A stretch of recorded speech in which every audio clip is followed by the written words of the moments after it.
All right, hello YouTube. So this is Andrew again. I made a list of the top 10 games that I would most like to play, role-playing games.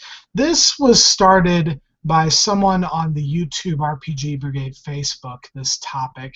I don't really actually know who started it, but I thought it was a pretty good idea for a YouTube video. So these are the role-playing games that I've always wanted to play but probably haven't. Some of these I have, but I'll explain during the video. So number 10 at the bottom, I've ranked these 10 being, I'd like to play it eventually, to 1 being I really want to play this. So these are ranked in order. So at number 10 at the bottom, we have Dark Heresy 2nd Edition. Okay, so I played Dark Heresy back pretty much actually when it first came out, and it was through Black Library, I believe, at that time. It's a Warhammer. It's set in the Warhammer 40K universe, a Warhammer 40,000 universe. And if you don't know what that is, well, you should probably just go look it up because it's really complicated and hard to explain. But basically, it's a sort of dystopian future out in space where there's a government, a human government that has almost a totalitarian regime. But it's pretty interesting. In Dark Heresy, you basically play as members of the Imperial Inquisition. And the Inquisition, what they do is they basically root out traitors and heretics and chaos worshippers and other nasty evil, and not necessarily evil things. It's kind of this really cool sort of gray area game where it's very morally ambiguous sometimes. But that's part of what I like about it. And the investigation's pretty cool. The combat is gritty, and yeah, it's going to be coming out later, but I don't think I'm going to buy it right off the bat. I don't have a ton of money at this point, and it's pretty low on my priority list.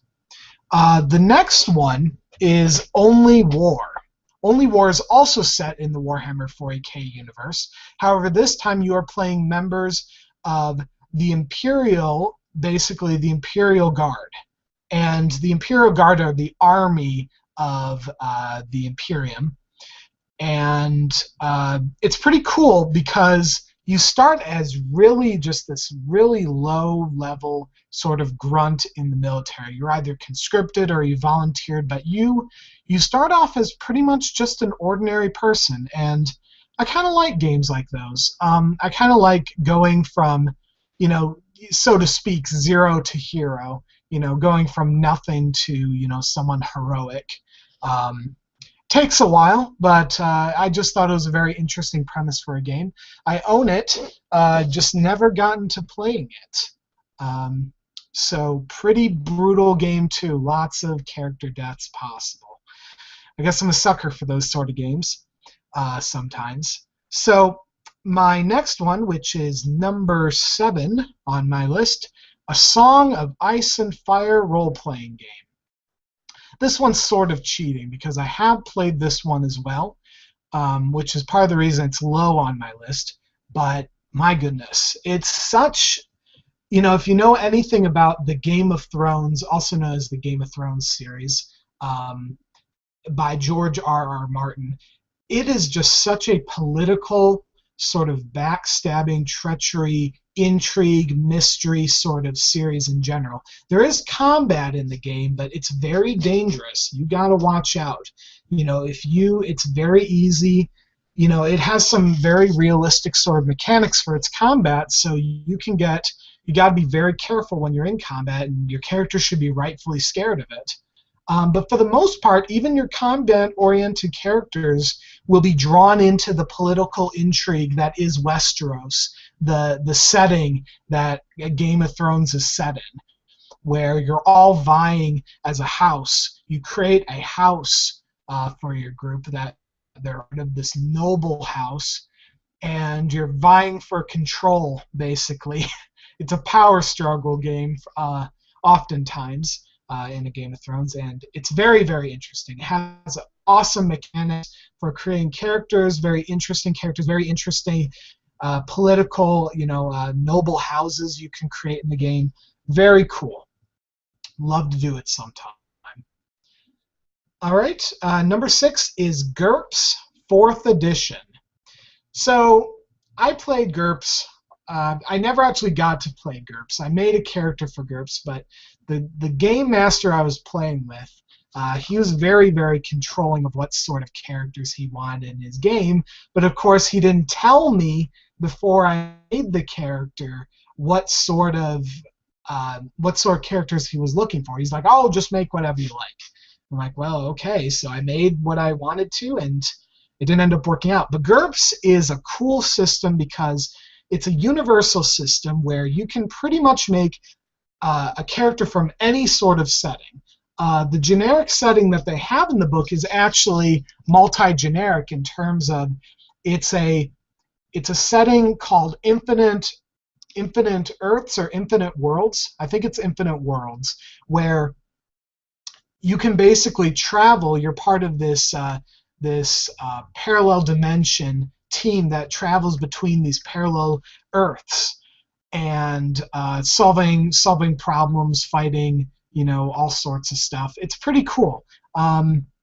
You can travel to worlds where the South won. The Confederacy, the Confederate States of America won, and they own half of America.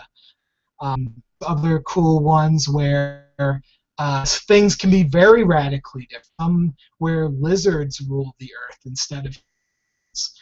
Some where something very minor in the past, you may not even know what changed in the past, but made this parallel earth where there's all sorts of cyber technology, and Japan is a war and flick.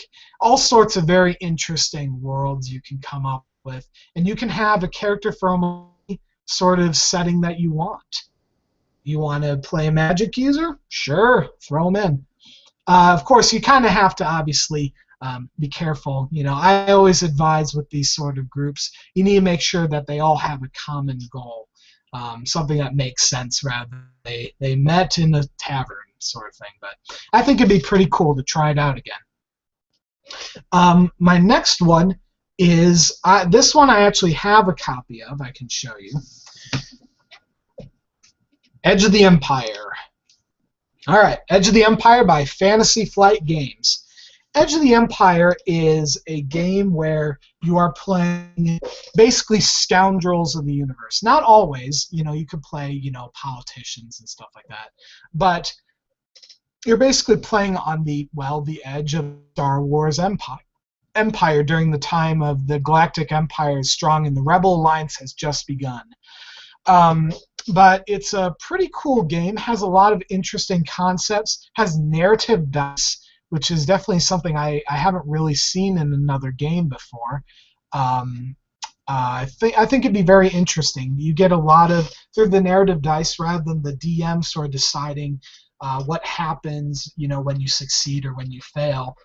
It's kind of more of a group decision. It's more of a narrative sort of focused game. It's more focused on the story rather than anything else. It's about crafting a good story, and I'm always in favor of games that are more into story and narrative than into combat and that sort of thing. All right, so next on our list we have number. Let's see, this will be 1, 2, 3, 4, 5. This is number 5, Numenera. Okay, so Numenera is also has just these very interesting setting, and I've been told the rules are pretty good too. Don't know a whole lot about them, but the setting is very interesting. Takes place, I believe it's a year us, or it's several million. I can't remember, but it's very, very far in our Earth's future. And by this time, many human empires and many human civilizations have risen and fallen at this point, and they're kind of divided into eras. if you've read a Canticle for Leibowitz, you'll find there's something very similar in that book where, there's our society, then there's a nuclear war, and then there's a new culture that arises afterwards, and then once again that culture ends up having the nuclear war, and you have those sort of eras. Um, where one society rises, one great world civilization rises and then falls one way or another. You're not sure as a character how we know that I think there have been 9 different Euro era this game. Very interesting setting, lots of cool stuff in there. All right, my next one, number 4, is Savage Worlds.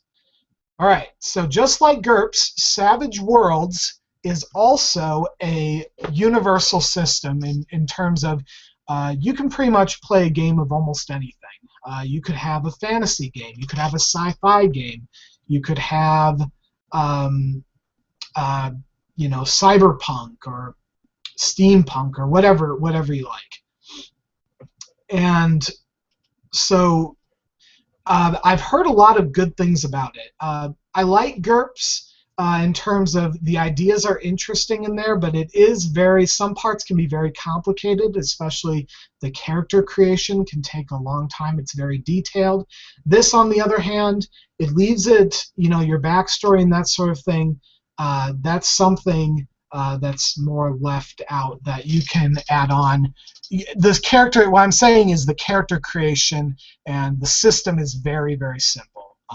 And I've been more into simple systems nowadays. I don't play games like Dungeons and Dragons anymore or other games like that. They're just, for me, anything that's Dungeons and Dragons or more complicated, I don't play those sorts of games anymore. I find, and that's, I've heard, and there's also some very good settings for Savage Worlds as well, including one called Weird Wars 2. And in Weird War 2, it's basically this game where it's World War II as we basically know it, except there's a lot of supernatural elements that are added in.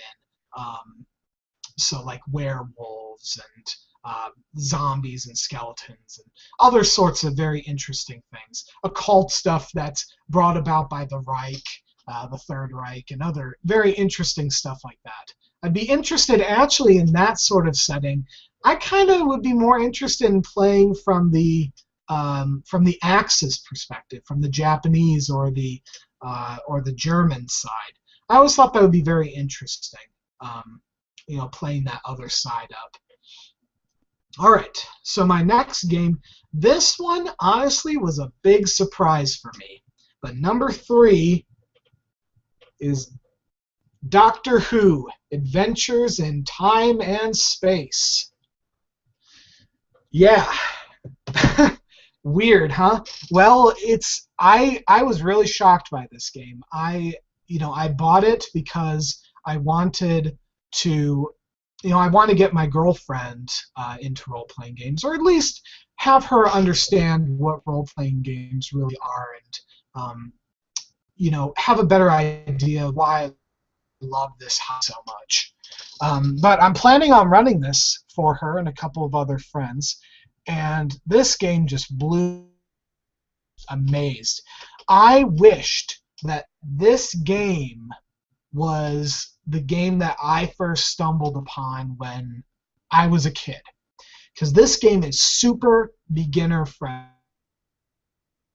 It has all sorts of amazingly good advice in this book about playing in character, staying in character, letting things kind of take a more narrative approach, almost treating it like you're in the TV series. When you run it, it advises, run it like you were running, like as if this was a TV series. So something that you wouldn't necessarily laugh at. Laughing is good, but make it believable in some ways. In a Sword Wars, which is all sorts of weird. Um, but it's just got some great stuff in there. Just some very interesting stuff you can play. I already have some really kind of neat ideas jangling around in my mind about how I want to play it. Um, maybe having one of the players play Lord, who right at the end of the Time War gets sort of jettisoned into a parallel dimension, and the TARDIS that they're in is stuck in this parallel dimension, and this Time Lord is going to meet all sorts of companions and that sort of thing. I think it would be a very interesting campaign, and the system is so simple. It actually uses a system very similar to another game I'm about to talk about. You roll 2d6 and you add your attribute, you add whatever skill you have, and that's it. No grabbing all sorts of other dice. The only dice you use in this game are d6s. So it's pretty simple, and I like that. I think it'll be good for a beginner. Lots of great stuff in there. So that's Doctor Who. Plus, it helps if you really like the Doctor Who series. Number 2, Fate. The Fate RPG. Don't got a copy of this. I got it on my computer. But this one is one that has a very, very simple system, very simple dice, focuses on story a lot, focuses on how a group gets together to begin with. Usually the default way that they assume you make characters is you create them as a group, so you have some sort of connection to other characters. I think the way I would do this, if I were a game, is you would kind of keep some secrets to yourself. You'd only tell the DM about your character, but create your character, your generalized character as a group, so you have some sort of connections. The Fate looks excellent. It's another universal system, just like Gerps and Savage Worlds, but it just has, it just adds in these very interesting ideas about, instead of having a lot of feats like you might have in Dungeons and Dragons and that sort of stuff, you have these different moves you can make during combat, these different abilities you can invoke, things that are, I don't remember the exact terminology, but basically things that make your character who he is. So for example, I might be playing a character who I might describe as, well, he's got a silver tongue, a silver-tongued con man. Okay, so as a silver-tongued con man, then I can come into situations, and if there's a situation where I'm trying to con someone, I can say, well, because my character is a silver-tongued con man, I'm able to do this, or I'm able to add this amount to my role. So it's a pretty cool idea. Again, it focuses more on the story and the narrative. This one I've heard the most amount of good things about, which is why I'm most interested in running, or rather being a player in that sort of game. All right, and my number 1 choice is Within the Ring of Fire. Okay, this is the core saga book. This is by Ander Wood, who is a YouTube personality here on YouTube, basically. His channel is Wood WW. It's Wood. What would Ander do? So that's WWAD. But oh my goodness, wow! Like when I got the I honestly I was probably pulled in by the cult that is the Ander Wood Barbarian Horde a bit, before I bought this book. But I bought this book at a time where I had really lost faith in fantasy role-playing in general, honestly. I had really not seen any other system out there. or any other setting that really interested me. And really, honestly, to this day, I don't really see I don't see any other fantasy setting that is very interesting to me, except for this setting, Kavega Thale. It is such a deep and interesting setting that he presents in this book. It has some great mythology and great feel to it. It's a sort of dark fantasy role-playing game where you play as these races that he brought more down to a mythological level, how they were looked at during ancient times. So he has dwarves, and he has, well, they're not called dwarves, and he has, an elf-like race, but he changed them up so much that a lot of times they're not really recognizable. I'd say that probably the dwarven race, the Farum, are the most recognizable as dwarves, but even then, they have a very dark and sort of gritty feel to them. He kind of treats, I feel like, and I'm not being hyperbolic when I say this, I feel like his setting of Kavega Thale, he's put as much thought into it as a sort of Middle Earth sort of setting has. It's just incredible the detail he has in here. Now, I will make a couple of complaints about this book. There are some important details that are left out of the core rulebook. However, I'm not really grading this as a book. I'm grading this as one I'm most eager to play, and a game line that I feel like when all the books are out for it, it is going to be the most incredibly good fantasy role-playing game out there. Easily. Probably one of the best role-playing games out there, period. The system also uses a system, as I said, kind of similar to the Doctor Who system, except instead of using D6s, this one uses D8s.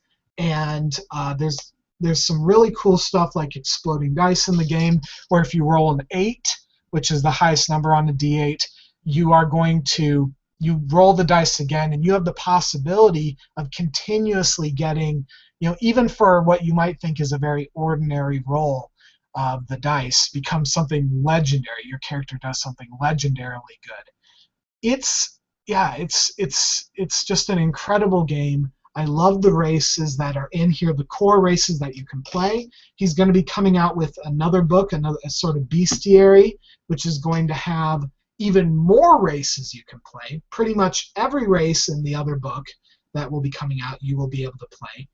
So I just think this is, I'm very eager to play this. It promotes a deep, immersive sort of style role-playing game.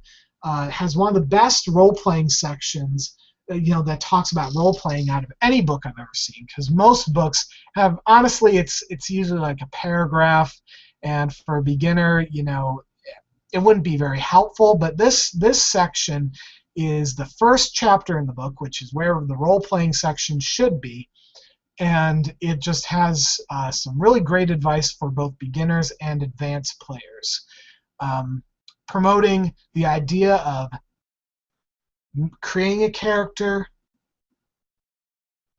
and staying in character, basically. That's what this game promotes. But anyway, hope this didn't drag on too long. But that is my list of my top 10 games I'd love to play. If you have a list, feel free to add it to my comments section, and we can talk about it a bit. Games you'd be eager to play.